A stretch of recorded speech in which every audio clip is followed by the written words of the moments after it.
Pak, mau tanya dong Pak, kalau kerja di luar negeri itu bayarnya pajak ikut luar negeri atau tetap bayar di Indonesia ya Pak? Oh, emang siapa yang kerja? Saya sih Pak. Oh, emang kamu kerja di mana? Saya kerja di Singapura Pak. Oh, Singapura.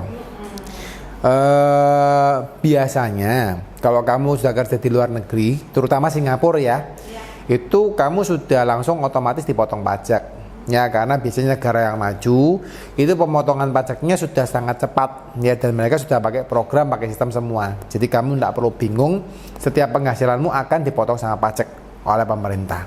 Ya. Nah, jadi otomatis ketika kamu bekerja di Singapura, ya mau tidak mau kamu mesti bayar pajak di Singapura, itu wajib hukumnya. Ya, kamu kerja di negara manapun, kamu akan bayar pajak di negara yang kamu tinggal untuk bekerja ya, tinggal untuk bekerja ya. Nah, cuma masalahnya karena kamu kan sebagai WNI toh, kan kamu masih sebagai WNI. Nah, kamu tuh punya kewajiban untuk tetap lapor penghasilanmu yang bekerja di luar negeri, ya. Jadi meskipun kamu WNI, kamu harus tetap melaporkan penghasilanmu yang bekerja dari luar. Nah, kamu laporin berapa penghasilanmu. Nah, ketika kamu lapor penghasilan di Indonesia pun, kamu akan dikenakan tarif pajak di Indonesia. Nah, ini kan yang menarik ya. Di luar negeri kena tarif, di dalam negeri juga kena tarif. Tapi kamu cek dulu.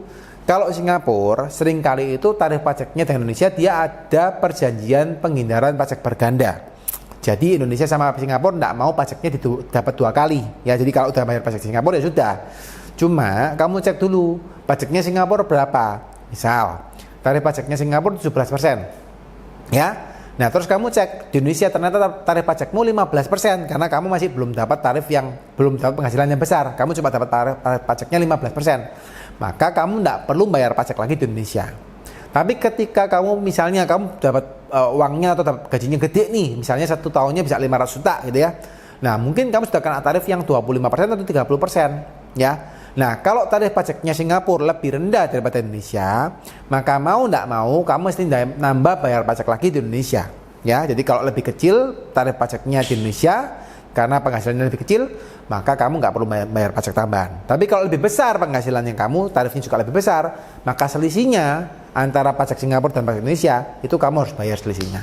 Gitu sih kurang lebih. Oke, makasih ya Pak. Sama-sama.